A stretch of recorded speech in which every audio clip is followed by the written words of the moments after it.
Buenos días o buenas tardes a esta hora, señoras, señores y jóvenes, hombres y mujeres. Hoy día 8 de noviembre del 2015, nuevamente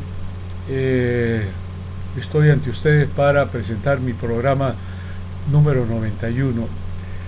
No he podido hacerlo la semana pasada porque tuve un accidente, justo que me va a impedir seguir manejando mi carro, ¿verdad? Lamentablemente perdí el control por un mareo que tuve y porque, creo que solamente he tenido 2 veces vacaciones en mi vida. Cuando me fui el año 93 a Chile 4 días, y después cuando mis 2 hijos mayores con mi hija la menor me hicieron que yo fuera al Cusco a visitar Machu Picchu. Después siempre he trabajado duramente y verdaderamente cuando produje, me acuerdo, estas 2 obras de impuesto de timbres fiscales y código tributario, trabajaba mucho, 16 horas me acuerdo. Y ahora último también he trabajado bastante. Entonces ahora el costo ha sido que tuve un mareo que nunca lo he tenido al manejar el carro, y por eso le pedí disculpas al esposo de la señora, quien gracias a Dios, bueno, no hubo mayor, había un problema con el codo, y le pidió también disculpas no solamente al esposo de la señora, sino también al padre que estaba cerca cuando se produjo el accidente de tránsito. Bueno, el caso es de que ahora, retomando nuevamente este programa y solamente a nivel de YouTube, les digo lo siguiente: no soy un abogado, César Javier Ojeda Cifuentes, que mi experiencia profesional la quiero porque recorto desde el año 1968 hasta hoy día del Diario Oficial del Peruano las 3 fuentes que son la ley, en este caso las modificaciones a la Constitución o a los decretos legislativos o leyes que se dan, y la segunda fuente, que es la jurisprudencia, recortando las sentencias de casación que emite la Corte Suprema, como también los fallos del Tribunal Constitucional en sus 7 procesos constitucionales. Y por último, la doctrina, que es lo que se expresa en el Diario Oficial del Peruano por los especialistas, abogadas y abogados en cada área del derecho. Este programa voy a tratar, habida cuenta que el 10 de abril del 2006 se van a producir las elecciones del presidente o de la presidenta del Perú y de los congresistas también. Estoy considerando precisamente hablar sobre el expresidente del Perú, Alan Lugo, y Gabriel García Pérez, quien con sus miembros de sus partidos del APRA, por ejemplo, en su primer periodo, 1985-1990 y 2006 al 2011, cometieron actos inmorales, ilícitos. Voy a señalar en cada uno de estos 2 periodos 3 ejemplos nada más. El primero de ellos es cuando Alan Lugo y Gabriel García Pérez cometió varios delitos, por los que se inició un procedimiento penal contra él, en donde hubo un dictamen acusatorio de la fiscal suprema Nelly Calderón Navarro y un informe por el cual se le abrió instrucción por los delitos siguientes, ¿no?, que son colusión ilegal, negociación incompatible, cohecho pasivo y enriquecimiento ilícito.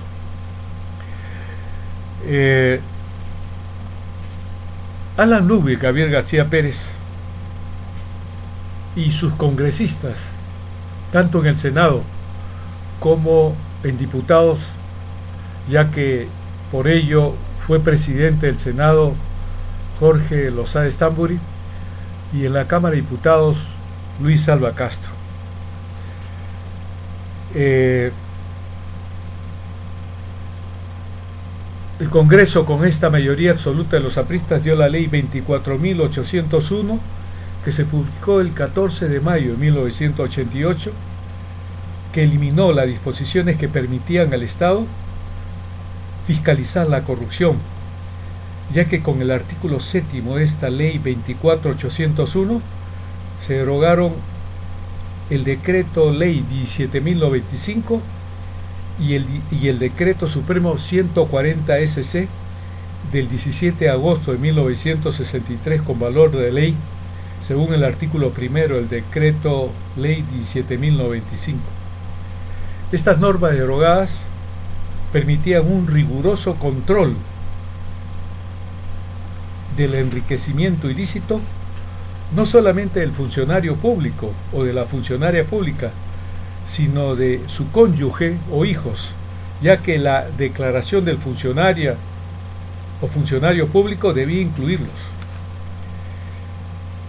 Sobre esto inclusive hay lo siguiente, que el abogado tributarista Alberto Quimper Herrera, cuando estuvo encarcelado, dijo algo terrible, pero que siendo presidente del Congreso, Daniel Abugataz Magluf no hizo absolutamente nada.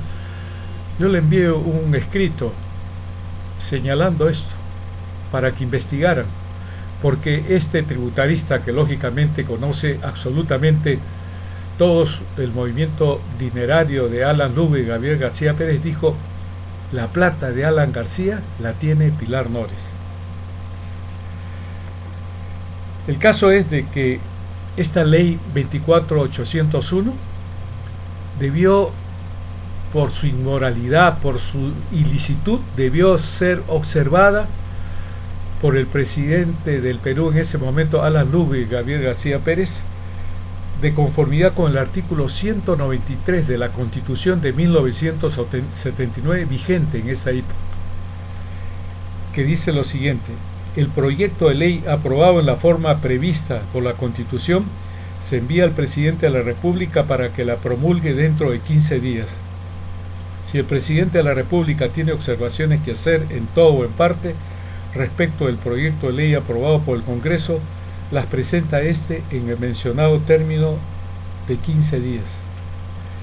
También estas normas establecían que ente del Estado como la Contraloría General de la República pudieran pedir información a cualquier ente público o privado para comprobar si eran exactos los datos que consignaban en sus declaraciones de bienes y rentas los funcionarios públicos, o cuando los bienes declarados eran totalmente desproporcionados con el haber e ingreso del funcionario. Con esta ley 24.801, dada por la mayoría aprista en el Congreso, que derogó el decreto supremo 140 SC del 17 de agosto de 1963 y consecuentemente su artículo primero, ya no existe la obligación de que los bienes o rentas de la cónyuge o de los hijos del presidente de la República o de cualquier funcionario o funcionaria pública se incluyan en su declaración de rentas y bienes del presidente de la República. También con esa ley 24.801 dada por la mayoría congresal aprista, se derogó el artículo 6 del Decreto Supremo 140 SC, por el cual se facultaba a la autoridad más alta, donde laboraba el funcionario público o funcionaria pública corrupta, y a la Contraloría General de la República, para pedir a cualquier entidad pública o privada la información para la comprobación de los bienes del presunto corrupto.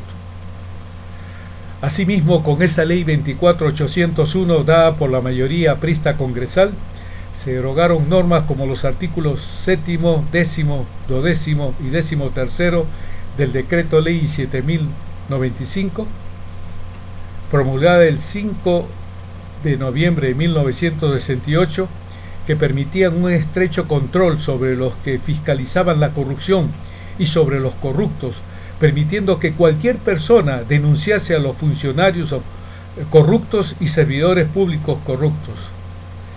Con esta ley 24.801, el partido aprista, con su presidente de la República, Alan Lubell, Gabriel García Pérez, y los corruptos congresistas apristas, destruyó la normatividad que había para que entidades públicas como la Contraloría General de la República y cualquier ciudadano o ciudadana denunciase al funcionario o servidor público corrupto.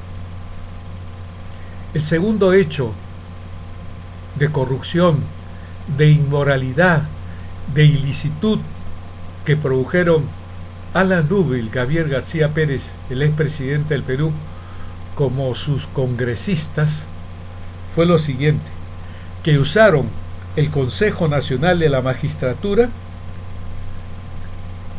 cuya institución estaba normada por los artículos 245 a 247 de la Constitución de 1979, para nombrar a jueces y fiscales apristas que lo blindaron, los protegieron, ya que Alan Lubell, Gabriel García Pérez, en su primer gobierno, 1985-1990, cometió los 4 delitos que ya he señalado. Según el dictamen 1750-1995 de la fiscal suprema Nelly Calderón Navarro y el informe final número 001-1995 emitido por el vocal o juez supremo, como ahora se le denomina, Hugo Simino Hurtado, Alan Lubell, Gabriel García Pérez, para evitar ser procesado, sentenciado y encarcelado, se fugó a Colombia y después se fue a vivir a París. Él, como abogado, sabía que tenía que regresar al Perú solo cuando los delitos estos que estoy señalando habían prescrito, para lo cual inclusive contaba con los fiscales y apristas, jueces y fiscales apristas que había hecho ingresar. Voy a leerles parte del dictamen de la fiscal suprema del 12 de diciembre de 1995. Dice lo siguiente: que este proceso se inicia a mérito de la denuncia penal formulada por la señora fiscal de la Nación ante el presidente de la Corte Suprema de Justicia, y habiendo el Congreso Constituyente Democrático aprobado por unanimidad el 28 de abril de 1995 haber lugar a formación de causa contra el expresidente constitucional de la República, doctor Alan García Pérez, por el mérito al dictamen acusatorio de la Comisión de Fiscalización del Congreso Constituyente Democrático de fecha 4 de enero de 1995, al haber incurrido en la presunta comisión de los delitos de colusión ilegal, negociación incompatible, cohecho pasivo y enriquecimiento ilícito, hechos delictuosos que se encuentran previstos y penados en el Código Penal, sustentándose en los siguientes hechos. Creo que voy a pasar de frente al informe final, porque de acuerdo con el artículo 77 del Código de Procedimientos Penales, se requieren 3 elementos, ¿no?, para que el Ministerio Público, el fiscal, formalice denuncia penal, que es, primero, que no hayan prescrito los hechos delictuosos; segundo, que se haya individualizado al delincuente, Alan Ludwig Gabriel García Pérez; y tercero, que estos hechos antijurídicos ilícitos estén contenidos como tales en el Código Penal. Estos 3 elementos se dieron, por lo que el dictamen de la fiscal suprema Nelly Calderón Navarro formalizó denuncia penal, por lo que el juez instructor señala lo siguiente en su informe del 25 de marzo de 1996. Que el suscrito, señor presidente, que el suscrito designado vocal supremo instructor abre instrucción contra don Alan Ludwig Gabriel García Pérez, es presidente constitucional de la República del Perú, como instigador en la comisión de los delitos de colusión ilegal y negociación incompatible, y como autor de los delitos de cohecho pasivo y de enriquecimiento ilícito en agravio del Estado peruano, dictando en su contra mandato de detención. Nunca se pudo cristalizar este mandato de detención por la fuga de él. Delito de colusión ilegal y negociación incompatible, que siendo esto así, en este extremo se desprenden las siguientes conclusiones. Primero, la génesis de estos hechos se establecería con la dación del Decreto Supremo número 001-86 MIPRE, o sea, Ministerio de la Presidencia, su fecha 20 de febrero de 1986, por el cual se declara de necesidad pública y preferente interés social el establecimiento de un sistema eléctrico de transporte masivo para las ciudades de Lima y Callao, y se crea la Autoridad Autónoma del Proyecto Especial Sistema Eléctrico de Transporte Masivo de Lima y Callao. Segundo, se estableció que la creación de la AATE, o sea, la Autoridad Autónoma del Proyecto Especial Sistema Eléctrico de Transporte Masivo de Lima y Callao, fue una medida estrictamente política y sin sustento técnico. Lo mismo que ha hecho Alan García con esta cuestión de los colegios emblemáticos y todas las obras que ha habido de agua potable, etcétera, para robar nada más. Por eso yo digo, ¿no?, para ser aprista con esto, veo que hay muchos apristas que han dejado el APRA, pero hay que beneficiarse económicamente de lo que pueda hacer este delincuente Alan Ludwig Gabriel García Pérez, ¿no? O hay que ser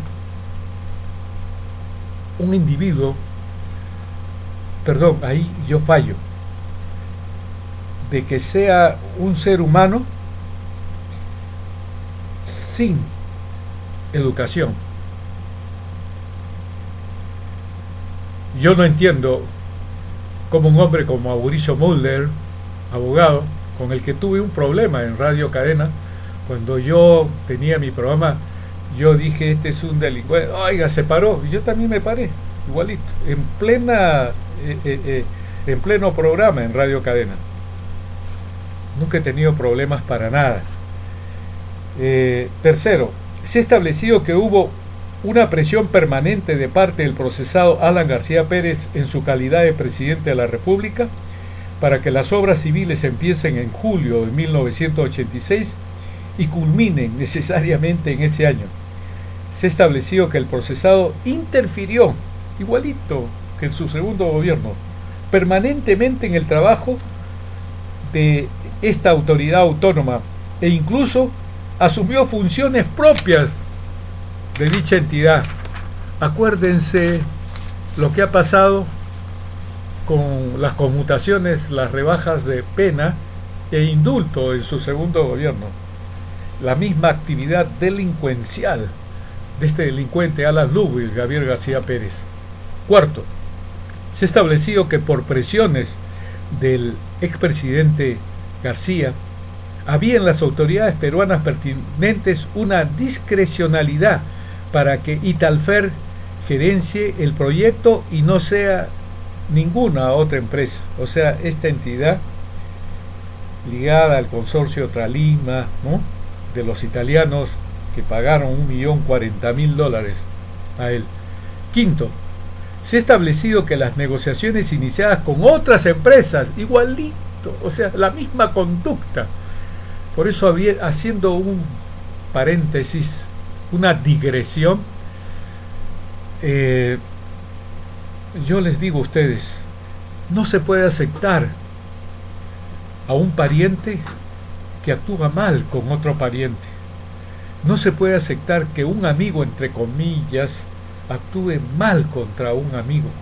No se puede aceptar que un compañero de una institución actúe mal contra un compañero de una institución, por lo que este condenado va a hacer lo mismo con otro familiar, va a hacer lo mismo, ¿no?, con un amigo o con un compañero de institución. Acuérdense lo que hizo Alan Lubich García Pérez, que llamaba a la casa de un abogado aprista, a su mujer. Un maldito desgraciado. Le juro que si me hubiera pasado a mí, yo lo hubiera buscado. Como nunca he tenido problemas, mi vida está plagada de estos casos, ¿no?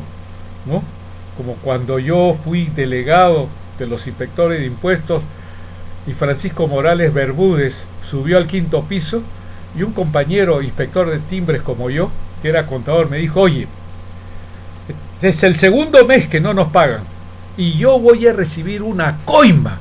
Porque le dije: oye, hermano, por favor, no puede ser, tienen que pagarnos. Sí, voy a hacer. Y justo subió al 5º piso Francisco Morales Bermúdez cuando era ministro de Economía de Fernando Belaúnde Terry. Y justo mi compañero decía: oye, este fulano se come los 4 pisos corriendo. Nunca.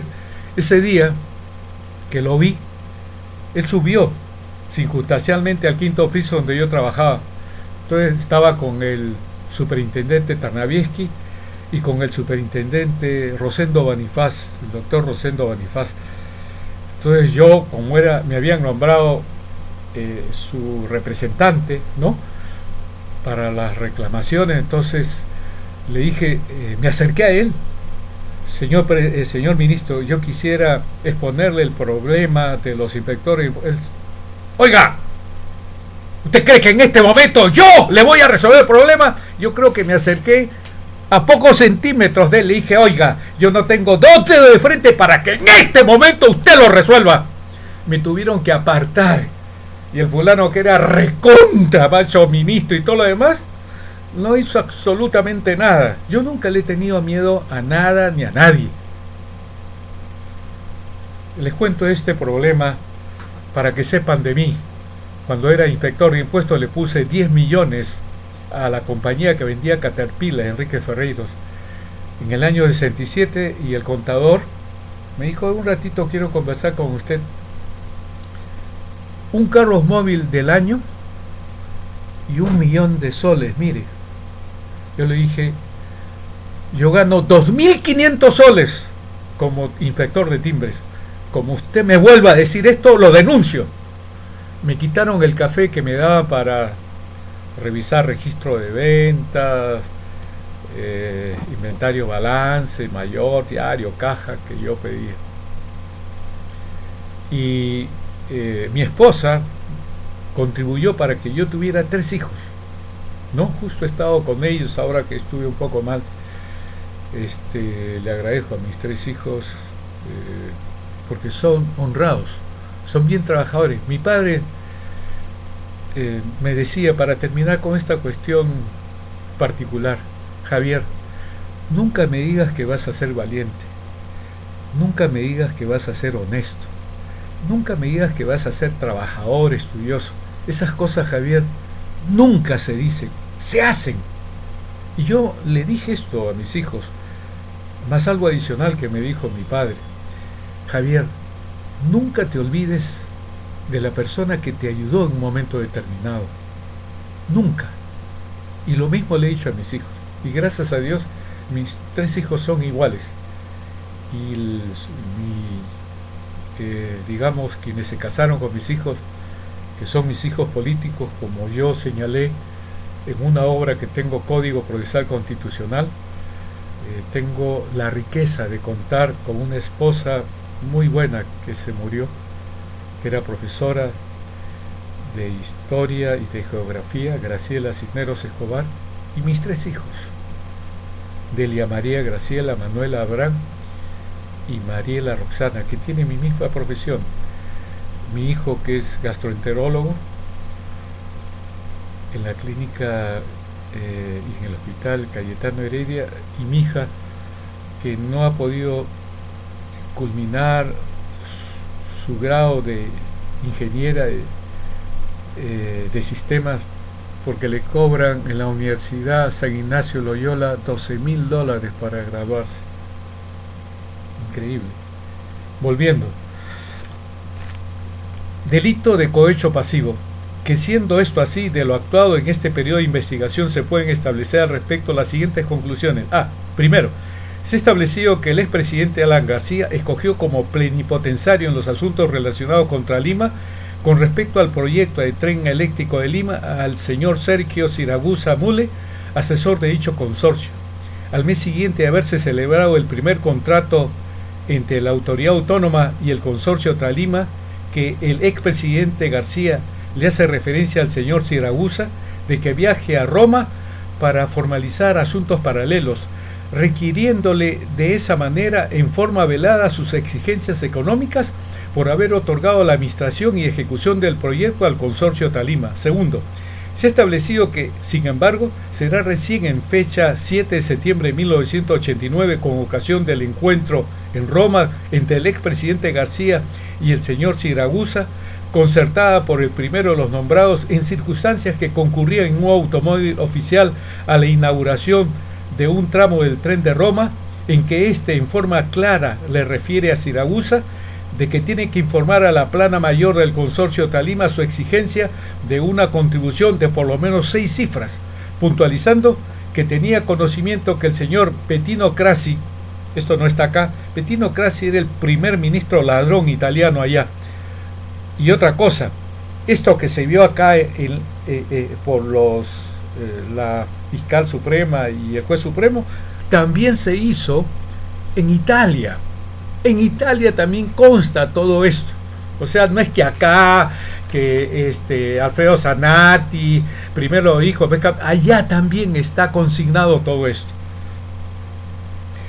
Entonces, y el señor Siragusa concertaba primero en circunstancias que concurría en un automóvil oficial la inauguración de un tren de Roma, en que en forma clara le refiere a Siragusa de que tiene que informar a la plana mayor del consorcio Tralima su exigencia de una contribución de por lo menos 6 cifras, puntualizando que tenía conocimiento que el señor Bettino Craxi ya había recibido su cuota partidaria, agregándole la impostergable necesidad de contar con una primera contribución de $500,000, estando acreditada dicha reunión. Tercero, se ha establecido que el propio Sergio Siragusa ha manifestado que para tal efecto pagó por comisiones al expresidente Alan García Pérez la suma total de $1,040,000, que la primera contribución la efectuó en efectivo en los primeros días de octubre de 1989 en el mismo despacho del presidente en Palacio de Gobierno por la suma de $200,000, y que el saldo de $840,000 la efectuó en 3 remesas que depositó en distintas fechas de la cuenta cifrada número, tomen nota si quieren, 28 57 62 361 29 52 733 en el Barclay Bank de las Islas Gran Caimán, número de cuenta que previamente le había sido entregada de propia mano por el expresidente García de la forma siguiente. La primera remesa la efectuó el 11 de octubre de 1989 por un saldo de $300,000. La segunda la efectuó el 4 de enero de 1990 por igual suma de $300,000, para finalmente el 14 de agosto de 1990 efectuar la última remesa por la suma de $240,000, adjuntando copias de los reportes bancarios que acreditan plenamente la versión de Sergio Siragusa respecto a las remesas de dinero. Señora aprista, ha escuchado con claridad esto, ¿no? Cuarto, se ha establecido que entre Sergio Siragusa y Alfredo Zanatti no existe ninguna vinculación o que se conocieran previamente a la fecha en que Siragusa efectuó los 3 depósitos. Quinto, se ha acreditado con la documentación autenticada recabadas por este despacho que efectivamente en dicha cuenta cifrada ingresaron las 3 remesas por la suma total de $840,000. Sexto, se ha acreditado que el mismo Alfredo Zanatti Tabolara, propietario de la Worldwide Financial Holding Corporation, que a su vez es el titular de la cuenta cifrada número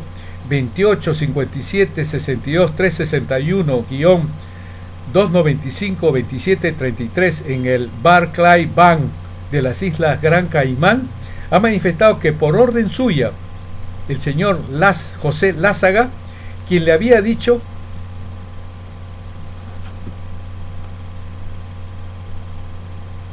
que la necesitaba para traer dinero para el Canal 13, precisando que las cantidades que no corresponden a sus empresas pertenecen a Alan García, siendo las siguientes: el depósito de 995,153.13 con fecha 7 de septiembre de 1989, el depósito de 300,000 de fecha 12 de octubre del mismo año, el depósito de 1.000.000 ingresado el 16 de noviembre de ese año, el depósito de $300,000 ingresados el 4 de enero de 1990 y el depósito de 239.985 ingresado el 14 de agosto de 1990, evidenciándose que entre estos depósitos que pertenecían al procesado García, según lo dicho por Alfredo Zanatti, se encuentran las 3 remesas de dinero que había depositado Sergio Siragusa. Yo le digo sobre el particular que precisamente por estos congresistas apristas, por estos fiscales y jueces apristas, no se pudo investigar quiénes pusieron, aparte de la plata entregada por Consorcio Tralima a través de Sergio Siragusa, estas millonarias sumas. Lo mismo que quiere hacer Soller ahora.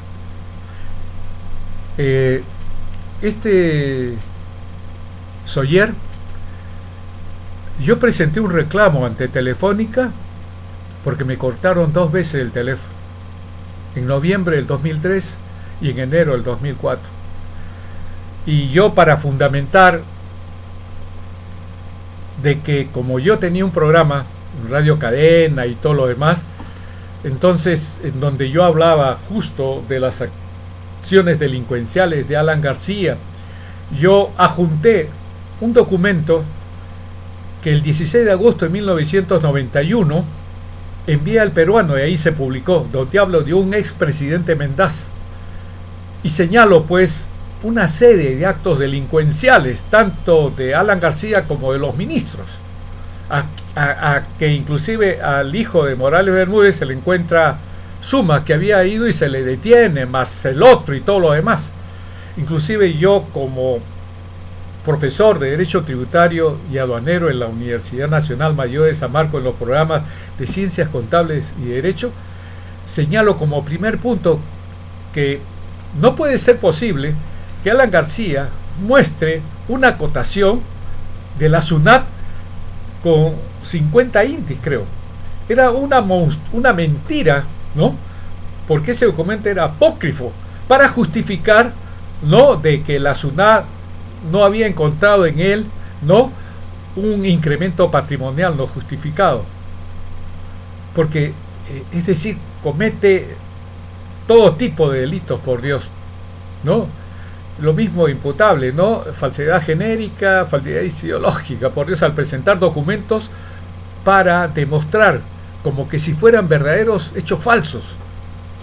Entonces, esto es gravísimo, pero este es un elemento arquetípico, patrón, ejemplar, modelo, para que usted, señora, inclusive aprista, usted, señora aprista,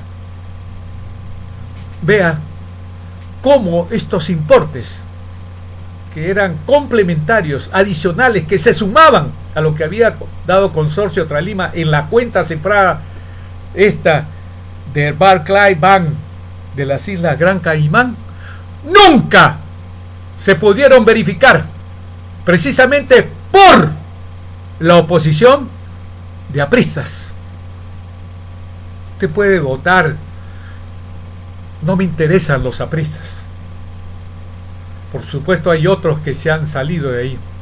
Lo que me interesa es usted, señor, usted, señora, y usted, joven, hombre, mujer particularmente, que no conoce la actividad delincuencial de este Alan Ludwig, Gabriel García Pérez. Es terrible. Solamente fugándose, haciéndose loco, quedándose en Colombia y en París, donde ahora sí se le encuentra un departamento, después de que ya no se puede, digamos, ampliar la investigación para decir, oiga, ese departamento, si hubiera estado, hubiera sido un elemento más dentro de su enriquecimiento ilícito. Voy al punto séptimo. Se ha acreditado con la declaración, y esto ustedes, cualquiera puede tener, yo después lo voy a pasar, aparte de lo oral, que es mi programa, lo voy a hacer de manera escrita. Yo en derecho me siento bien por lo que, pero en otras cosas de computación sí soy una semilavípeda, tengo que reconocerlo. Se ha acreditado con la declaración testimonial presentada por José Lázaga ante las autoridades de Miami, Florida, que este admite haber constituido la empresa Worldwide Financial Holding Corporation, corroborando así la versión prestada por Alfredo Zanatti ante este despacho y evidenciando que dicha cuenta cifrada fue abierta especialmente para recibir sumas de dinero de terceras personas en favor del expresidente Alan García, entre ellas el depósito por la suma total de $840,000 que efectuó Siragusa, para posteriormente transferirlas al Perú en favor de la empresa Radiofusora 1160-Canal 13. Yo recibí hace mucho tiempo y le hice una denuncia al RMTA porque me llamaron por teléfono y me dijeron que me iban a matar porque yo publiqué eso de el expresidente Mendaza el 16 de agosto en El Peruano de 1991. Y una vez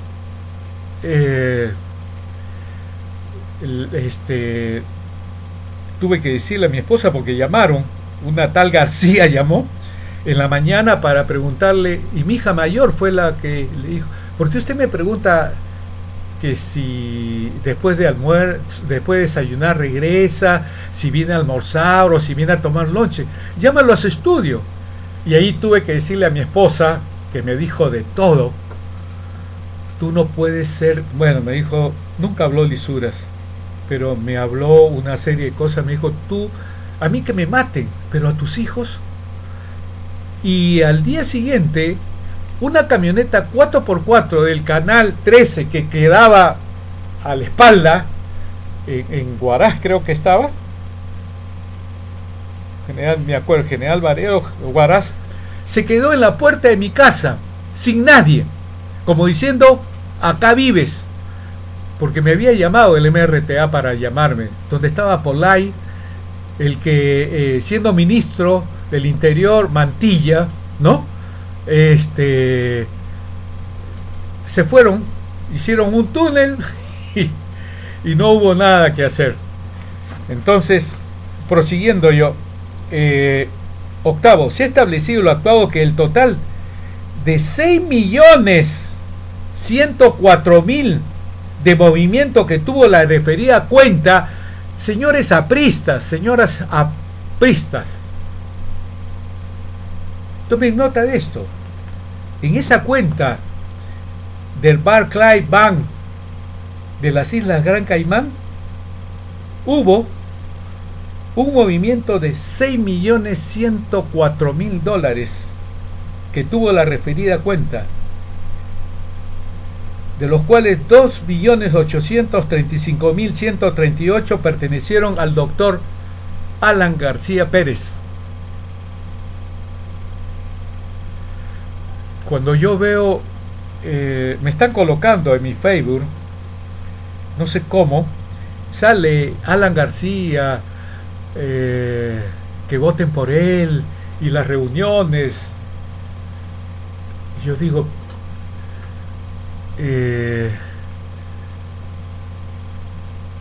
¿cómo puedo interpretar esto? ¿Cómo puede haber gente? Pero yo creo que con este programa, donde se establece de manera fehaciente y con pruebas,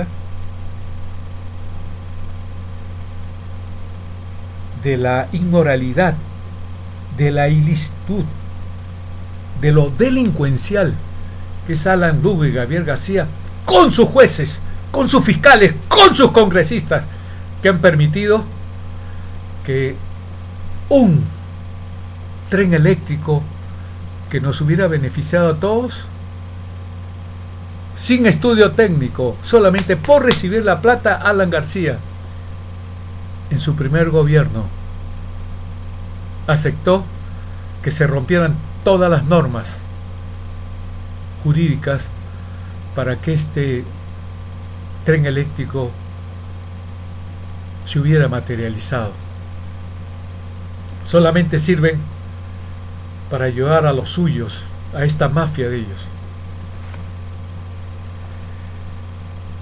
Noveno, que está acreditada la vinculación económica entre el procesado Alan García Pérez y el referido Alfredo Zanatti, quien brindó al procesado el uso de la mencionada cuenta cifrada, la misma que viene desde el año 1987, cuando el expresidente García favorece a Zanatti con el otorgamiento de dólares preferenciales al amparo del régimen de los dólares MUC. Él tenía la empresa Fawcett. En esa época uno podía comprar dólares en el más bajo nivel de cambio.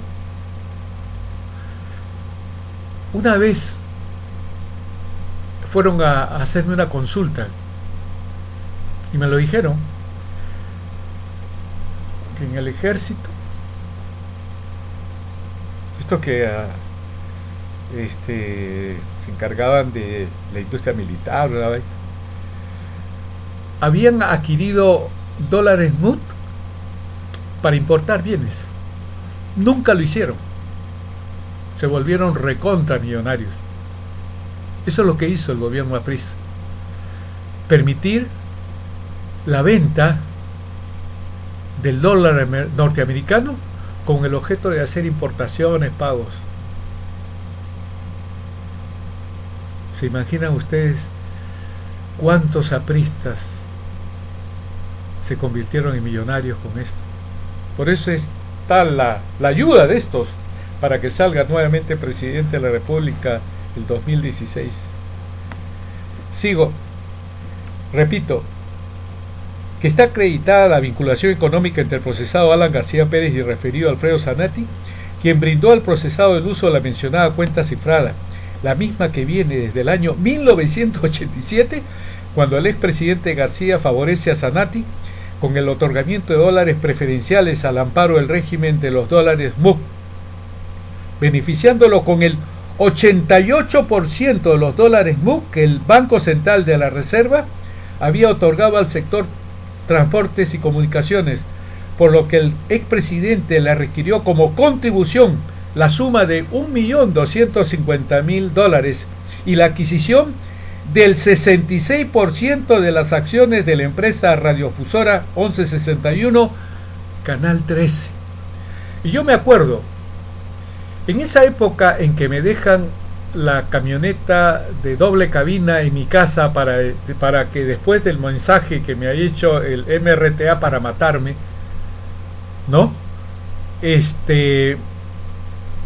El gerente general era un tipo que había trabajado en el Banco de la Nación, porque yo gano un concurso para ser inspector de impuestos y a través de la Caja de Depósitos y Consignaciones, que se vuelve Banco Guillén, creo que se llamaba, Banco de la Nación, y después pasamos a la Dirección General de Contribuciones, y la Dirección General de Contribuciones se transforma después en Superintendencia Nacional de Administración Tributaria.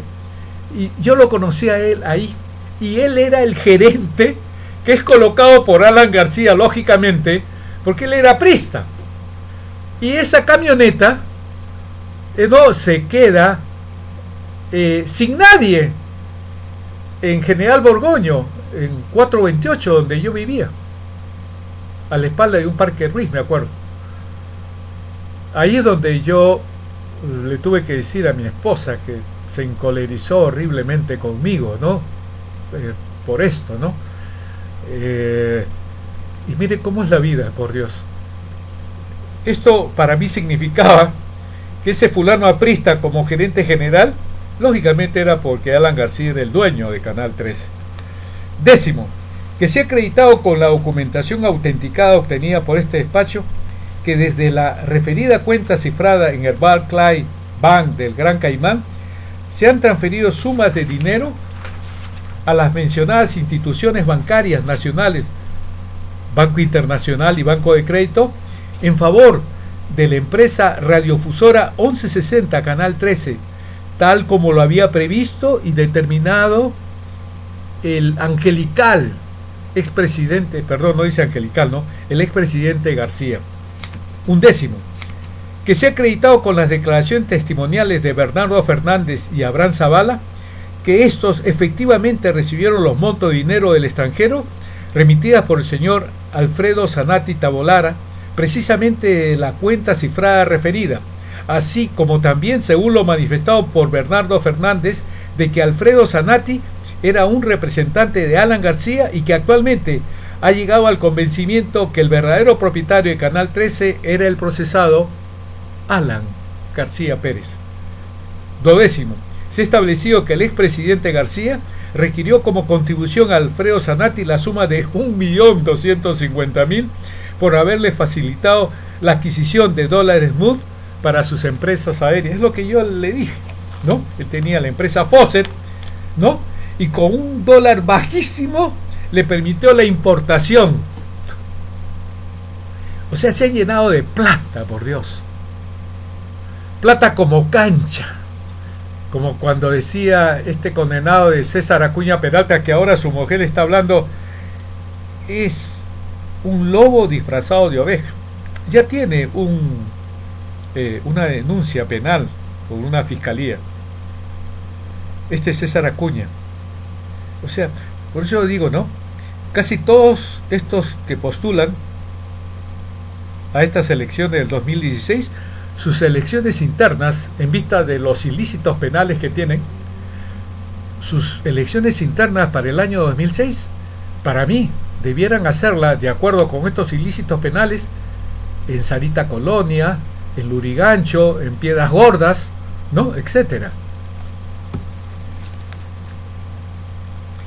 Séptimo, delito de enriquecimiento ilícito, que siendo esto así de lo actuado en este extremo, se pueden desprender las siguientes conclusiones. Primero, se ha establecido que existió una vinculación de negocio entre Alfredo Zanatti y el expresidente Alan García Pérez en la inversión y operación conjunta de una aeronave, desprendiéndose un excesivo incremento patrimonial no justificado de parte del procesado que no guardan relación con sus ingresos. Segundo, la adquisición en común entre Zanatti y el expresidente García Pérez de una aeronave se corrobora con el fax de fecha 29 de junio de 1992. No le puedo leer lo del fax y todo lo demás. Cuarto, se ha establecido que existen fundados indicios de que el procesado Alan García Pérez era el verdadero propietario del 66%. O sea, más del 50%, 50.1 ya es el accionista mayoritario, ¿no?, de las acciones de la empresa radiodifusora 1160 Canal 3. Con el 50.1 uno puede hacer lo que quiera. Quinto, que la propia declaración del citado Alfredo Zanatti se desprende que él abrió el 31 de agosto de 1989 por intermedio de José Lázaga la cuenta cifrada número 2807-62361-2952733 a pedido del expresidente Alan García Pérez y con el fin específico de traer dinero para la empresa radiodifusora 1160 Canal 3. Sexto, que la documentación recabada se acredita que desde la referida cuenta cifrada se han transferido fondos a las respectivas cuentas de la empresa radiodifusora 1160 Canal 13, señoras y señores apristas. Ustedes, porque ya tienen un largo tiempo en el APRA y me imagino por los beneficios que han recibido, no se van a apartar, pero felizmente de los 30 millones que somos los peruanos, es un pequeño número, gracias a Dios. La otra parte está con el delincuencial Fujimori, su hija, mala hija, porque cuando su madre, Susana Iguchi, tengo que decir que ella nunca se llama, por lo general solamente se llama Keiko Fujimori, pero el Iguchi no le sale quizás porque de manera subconsciente trata de alejar a una mujer que era su madre y que fue torturada. Yo por ejemplo, si yo le hubiera hecho algo a la madre, mis hijos me hubieran partido en una forma atómica a mí. Mi esposa me sirvió, no, los dos logramos estos 3 hijos. Hay que ser un maldito desgraciado como este japonés. Yo tengo amigos japoneses, José Nakazone, Nas Masa, que un hermano, Toguchi, había varios, otro, he tenido muchos, estudié en colegio moderno, donde habían varios japoneses, fueron mis hermanos, pero este Alan García, como cholo, un maldito desgraciado, este Alberto Fujimori también, no todos los cholos son malos. Alejandro Toledo, Manrique,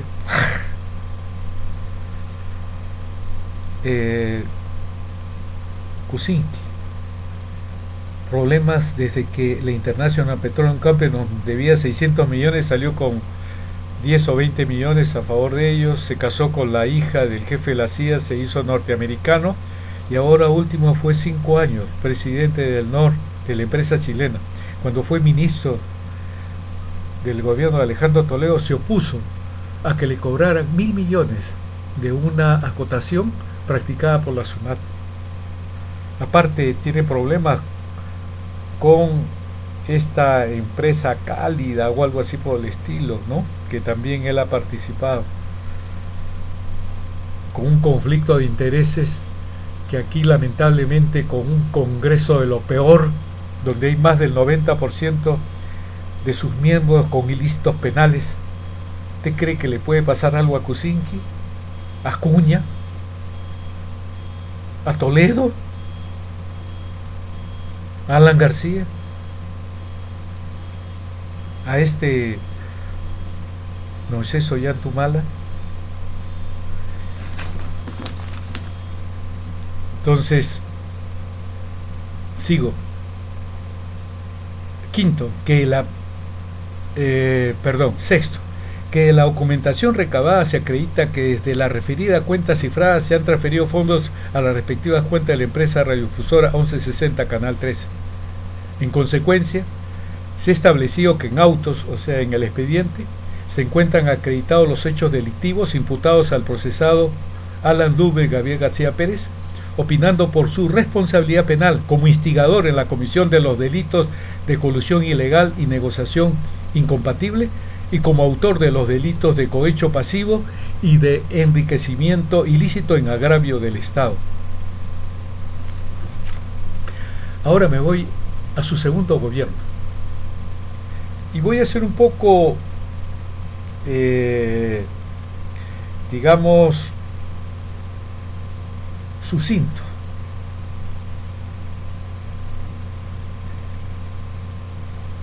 El primer caso es la resolución ministerial, tomen nota, 355-2007, en mayúscula DE, diagonal SG, con el ministro Alan Wagner Tizón. ¿Saben lo que dice la parte considerativa de esta resolución ministerial? Que es así como lo ha hecho con los narcotraficantes, aquí lo hace con todos los miembros del Servicio de Inteligencia Nacional. Aquí en la parte considerativa se señala que se ha detectado que los reglamentos de las diferentes direcciones de inteligencia del Servicio Nacional de Inteligencia, de las tres armas y de la Policía Nacional del Perú, aceptan que trabajen en las entidades privadas, tanto de propiedad de las personas naturales o físicas como usted, como yo, o de las personas jurídicas. Si esto sucediera en China, en Rusia o en Estados Unidos, la pena es de muerte por proporcionar información de lo más confidencial. ¿Cómo es posible que un presidente, solamente un inmoral y un delincuencial, Alan Lube Gabriel García Pérez, ha permitido que solamente dejar sin efecto estos reglamentos?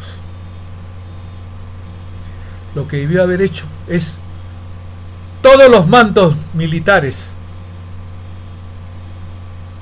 de los primeros contraalmirantes, almirantes, generales de división, generales de brigada, tenientes generales, mayores generales de la FAP, todos, y los directores generales de la Policía Nacional del Perú, todos debieron haber salido. Por eso cuando se decía que Chile tenía conocimiento de las joyas, no había ningún problema, si los tenía a la mano, pagándoles. En eso de depredar, de vender al Perú, están estos dos delincuentes, Alan Lube y Gabriel García, y Alberto Fujimori. Yo tengo familiares chilenos, pero esto es inaceptable para mí. O sea, familiares míos que han ido a vivir a Chile, que se han casado y todo lo demás. Pero esto no lo puedo aceptar, por Dios. Como un chileno no podía aceptar que tuvieran, aunque ellos tuvieron su Pinochet, un delincuentes de la calaña de Alan Lube, Gabriel García Pérez y Alberto Fujimori, que sus secretos militares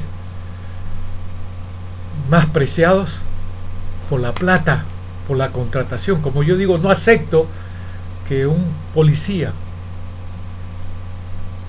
trabaje en un chifa. Oye, policía, tú ven, tráeme las cosas. No puede ser. Para mi época, un cabo Nonone, uno de la más baja escala de la Guardia Civil, para todos era el hombre más respetado. En cambio ahora se ve comandantes, se ve generales,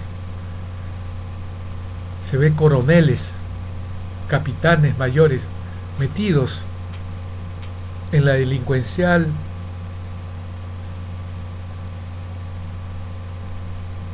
organización de narcotráfico Si este desgraciado hubiera sacado a estos y no dejar sin efecto el reglamento. Imagínese, señora, usted joven, hombre o mujer, que es lo más puro que tenemos. Si usted se da cuenta, como Verónica Mendoza, que puede ser la presidenta, de que esto acontecía en el Servicio de Inteligencia Nacional, yo no pido matarlos como hay en Estados Unidos, en Rusia, en China, por citar unos ejemplos, o en la misma Israel. Solamente que los metan presos y no simplemente decir se quedan sin efecto los reglamentos que permiten que los miembros del Servicio de Inteligencia Nacional trabajen para el sector privado.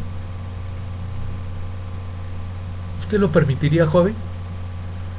Que nuestros secretos más importantes, militares, sean transferidos a Chile, o a Ecuador, o a Colombia, o a Argentina, o a cualquier país. No.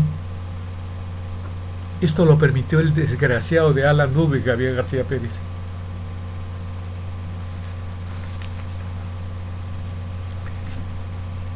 Este es el primer caso de su gobierno segundo, 2006-2011. En su segundo gobierno, Alan Ludwig, Gabriel García Pérez y su partido aprista, con sus acciones, produjeron las muertes de policías y nativos de Bagua.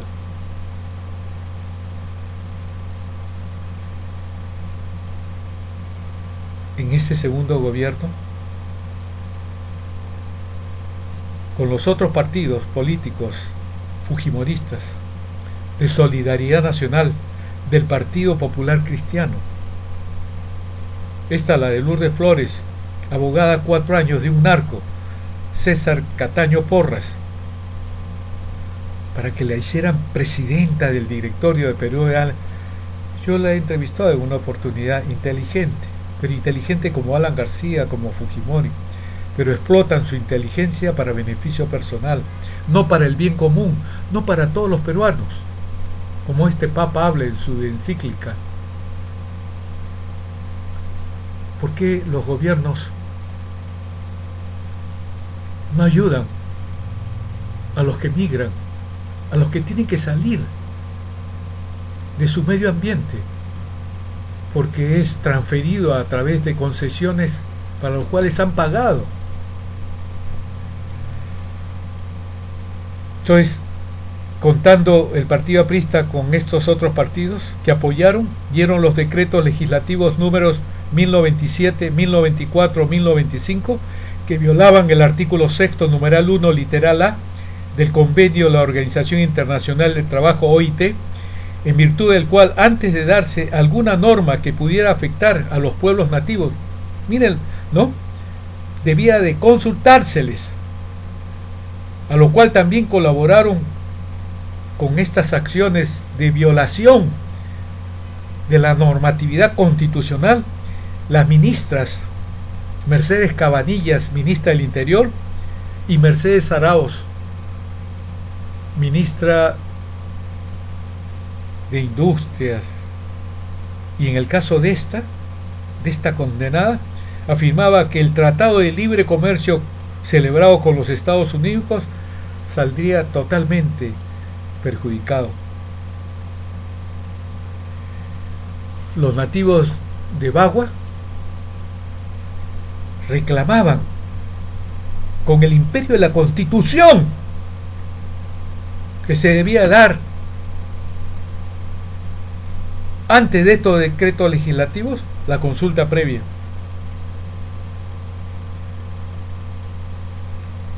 ¿Sabe cuándo se derogan estos decretos legislativos?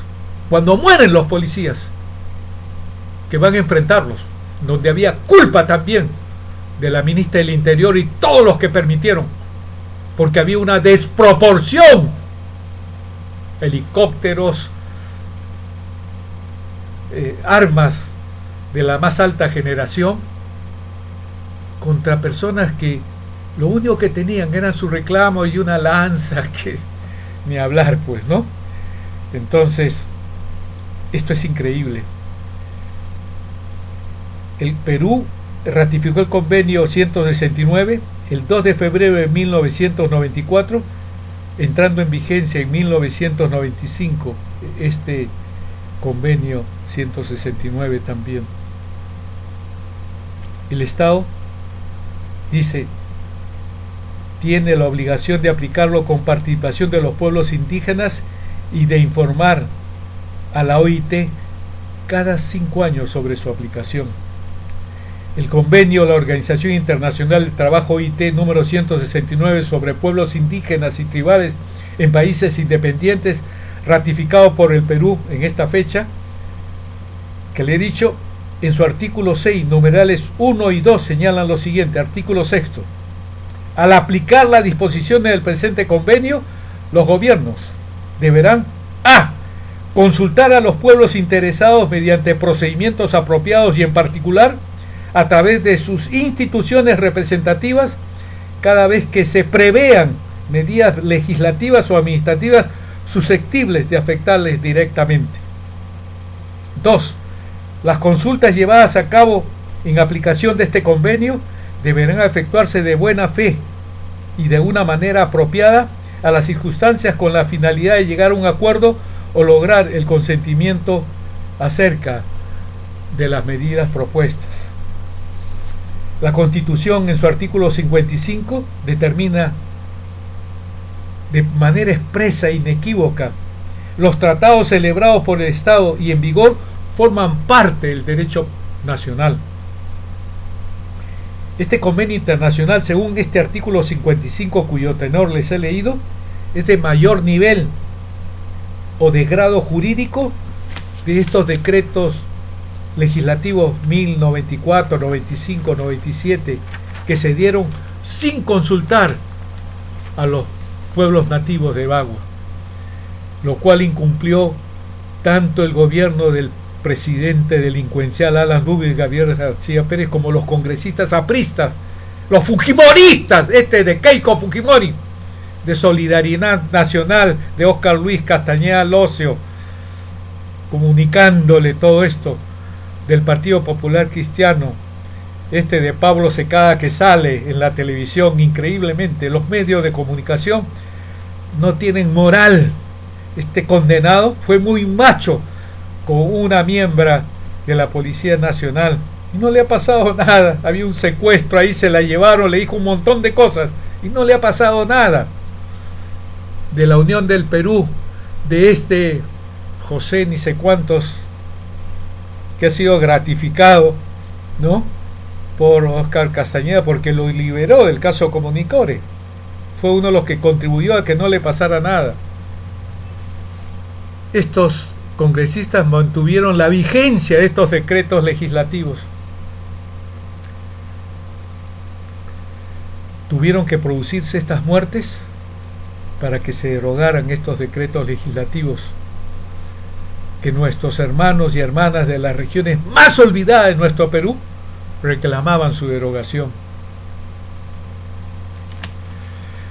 Les voy a indicar, para que ustedes sepan, señoras, señores y jóvenes hombres y mujeres en general, que esto, lo que yo les digo, se ha materializado, se ha plasmado, se pone en evidencia, no solamente con las normas del Código Tributario, sino también de la Ley 27.444, Ley del Procedimiento Administrativo General.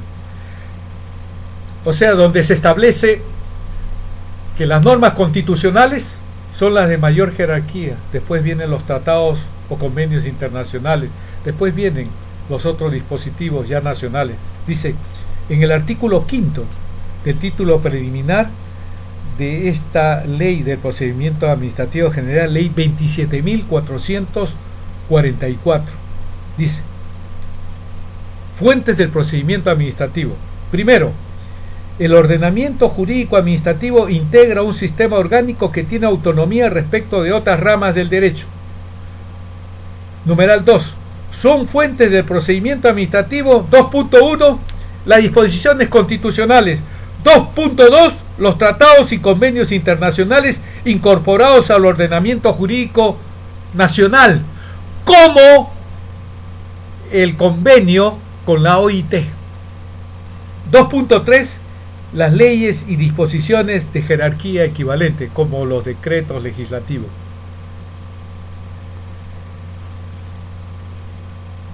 El tercer punto de la inmoralidad, de la ilicitud de Alan Lube y Gabriel García Pérez, de todos sus partidarios apristas que tienen que ver con el blindaje este delincuente. El expresidente Alan García Pérez, en su segundo gobierno, 2006-2011, teniendo en cuenta la facultad que le da la Constitución en su artículo 118, numeral 21, concedió indultos y conmutaciones, sustitución de penas, a procesados o sentenciados por delito de tráfico ilícito de drogas, lo cual está prohibido por mandato, escuchen ustedes, del artículo 64 del decreto ley 22.095 del año 78, de represión del delito de tráfico ilícito de drogas, sustituido por el artículo primero del decreto legislativo 122, publicado en el Diario Oficial del Peruano el 15 de junio de 1981, y modificado por el artículo único de la ley 23.689, publicado el 21 de octubre de 1983. La última disposición. Es importante señalar que el decreto legislativo 824, en su artículo 19, ordena que los delincuentes primarios condenados por el delito de tráfico ilícito de drogas previstos en los artículos 298, 300, 301 y 302 del Código Penal, que hayan cumplido un tercio de pena privativa de libertad, podrán acogerse al beneficio del indulto por una sola vez. Consecuentemente, con esta normatividad última para el delito del tráfico ilícito de drogas, los procesados o sentenciados por delito de tráfico ilícito de drogas en su forma agravada, que están previstos, por ejemplo, yo les cito dos numerales, el sexto y el séptimo del artículo 297 del Código Penal. El numeral 6, por ejemplo, dice: cuando el delito es cometido por 3 o más personas o como integrante de una organización del tráfico ilícito de drogas, o que se dedica a la comercialización de insumos para su elaboración. ¿Han entendido? 50 personas integraban esta organización criminal, no solamente 3, 50. Y sin embargo, Alan Lube y Gabriel García Pérez les rebajó la pena o los indultó. No estoy hablando de la plata que haya recibido. ¿Por qué razón? Lo voy a explicar después. Numeral 7. Que la droga a comercializarse o comercializada excede 20 kilos. ¡Toneladas de drogas! ¡Toneladas de drogas se le ha encontrado a estos procesados o sentenciados por caso de narcotráfico en su forma agravada!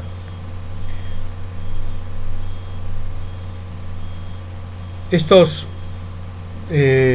casos están prohibidos por el decreto legislativo 824.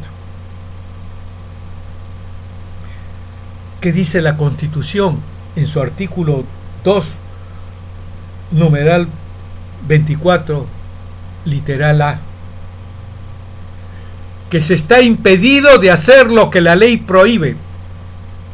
O sea, si se está impedido de hacer lo que la ley prohíbe, que se conmute, se rebaje penas o se indulte a los procesados o sentenciados por caso de narcotráfico en su forma agravada, que yo le he citado dos, que se le encuentre con 3 o más, ni hablar, 50 o 100 o 20 kilos, se le han encontrado toneladas. Aquí el delincuente expresidente Alan García ha violado la Constitución, la ha infringido, la ha contravenido. El artículo 99 de la Constitución ordena que la Comisión Permanente del Congreso acuse ante el Congreso, entre otros, al presidente de la República por infracción de la Constitución en el ejercicio de sus funciones y hasta 5 años después de que haya cesado en estas. De acuerdo con el artículo 100 de la Constitución, corresponde al Congreso, sin participación de la Comisión Permanente del Congreso, suspender, cuando sea indultado o conmutado, sustituido de penas, a procesados o sentenciados por delito de tráfico ilícito de drogas e inhabilitarlo para el ejercicio de la función pública hasta por 10 años. Verónica Mendoza, debes ser tú la presidenta, con Marco Arana, con Pedro Franque, Alberto Ariancem, Claudia Cisneros también debe integrar esto, Humberto Campodónico. Deben quitar esto a perpetuidad, como todo aquel que delinca contra el Estado debe ser inhabilitado a perpetuidad. Hasta el próximo programa, señoras, señores y jóvenes, hombres y mujeres, que el 10 de abril de 2016 van a tener que votar por aquellos que han hecho política como Verónica Mendoza, Marco Arana y los demás que he señalado, porque están impolutos, no están manchados. En cambio, señoras, señores y jóvenes en general, aquí habría que hacer una raya, que los que están acá son Alan García y sus partidarios del Partido Aprista del Perú, Keiko Fujimori, de Solidaridad Nacional, con Óscar Luis Castañeda Locio, Pedro Pablo Kuczynski Godard. Qué pena lo de Alberto Lay, de haberse fusionado a uno que tiene una serie de hechos delincuenciales como César Acuña Peralta, que ya hay declaración judicial porque se le ha formalizado denuncia penal, y tiene otras por haber permitido que cuando él era presidente los directivos de sus empresas universitarias ganaron varios contratos con el Estado. Es decir, y Partido Popular Cristiano, Lourdes Flores Cataño, Lourdes Flores Nano, Pablo Secada, Luis Bedoya de Vivanco. Una raya. Aquí están todos los que quieren que el Perú tenga políticos corruptos, que solamente trabajan para enriquecerse, que solamente celebran contratos para enriquecerse, jamás para el bien común, de lo que habla el Papa Francisco, de lo que está en la Constitución, el bien común. ¿Qué es el bien común? El bien de las mayorías, el bien de los trabajadores, trabajadoras, campesinos, campesinas, jubilados, pensionistas, pequeños comerciantes. Los que están fuera de esta línea y están en la otra, están Verónica Mendoza, Marco Arana y Sergio Tejada también es otro. Pero también eso de Alcántara, por Dios. Ellos verdaderamente han conseguido, quizás por ahí pueda justificar algo, ¿verdad? Pero ni hablar, pues, ¿no? Hasta el próximo programa, señoras, señores y jóvenes en general. Muchas gracias.